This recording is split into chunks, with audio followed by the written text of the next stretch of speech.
ಕಟ್ಟಿಸಿಕೊಡುತ್ತೇನೆ ಎಂದು ಹಾಕಿಸಲಿಲ್ಲ. ಪರವಾಗಿಲ್ಲ, ಅದರ ಬದಲಿಗೆ ನೀರಿನ ಸಂಪ್ ಮಾಡಿಸಿಕೊಡಿ.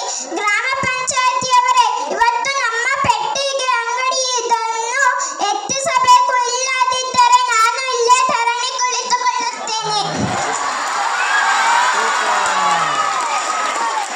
ಸಮಸ್ಯೆ ಏನೆಂದರೆ ನಮಗೆ ಬೆಳಗ್ಗೆ ಡಿಎಸ್ಕೆ ಒಂದೇ ಬರೋದು. ಆ ಕಾರಣಕ್ಕೆ ಡಿಎಸ್ಕೆ ಬರಲಿಲ್ಲ ಅಂದರೆ ನಾವು 10:30 ಕಡ್ಬಕ್ಕೆ ಬರಬೇಕು. 10:30 ಕಡ್ಬಕ್ಕೆ ಬಂದರೆ ಒಂದು ಪೀರಿಯಡ್ ವೇಸ್ಟ್ ಆಗುತ್ತೆ. ನಾವು ಬಂದರೂ ವೇಸ್ಟು. ಅದಕ್ಕೆ ನಮಗೊಂದು ಗೌರ್ಮೆಂಟ್ ಬಸ್ ಬಿಡಿಸ್ಬೇಕು ಅಂತ ಕೇಳ್ಕೊಂತಿದ್ದೀನಿ. ಧನ್ಯವಾದಗಳು. ನಮ್ಮ ಶಾಲೆ ಪಕ್ಕದಲ್ಲಿ ಅಂಗನವಾಡಿ ಇದೆ. ಅಲ್ಲಿ ಅರ್ಧಬರ್ಧ ಕಾಂಪೌಂಡ್ ಆಗಿದೆ. ಅಲ್ಲಿ ಗಿಡ ಮರ ಬೆಳೆಸಿದರೂ ಏನು ಪ್ರಯೋಜನವಿಲ್ಲ. ದನ ಕರುಗಳು ಬಂದು ಹಾಳು ಮಾಡುತ್ತವೆ.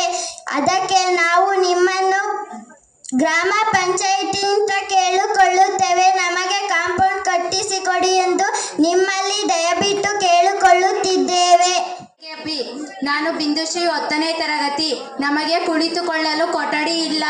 8ನೇ ತರಗತಿ ಮಕ್ಕಳು ಕತ್ತಲೆ ಒಳಗೆ ಪಾಠ ಕೇಳುತ್ತಿದ್ದಾರೆ.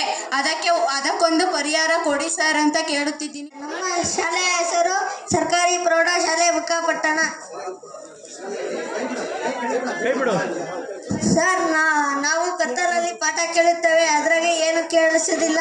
ಹುಳ ಇರುತ್ತವೆ, ಅವು ಸವಾಲು ಮಾಡುತ್ತಾರೆ. ಸರ್, ಬೋರ್ಡಲ್ಲಿ ಏನು ಕಾಣಿಸಲ್ಲ, ಕಿಟಕಿ ಏನೂ ಇಲ್ಲ ಸರ್. ಹೇಳಿದ್ರಲ್ಲ ಹೆಚ್ಚಿನ ಶೀತ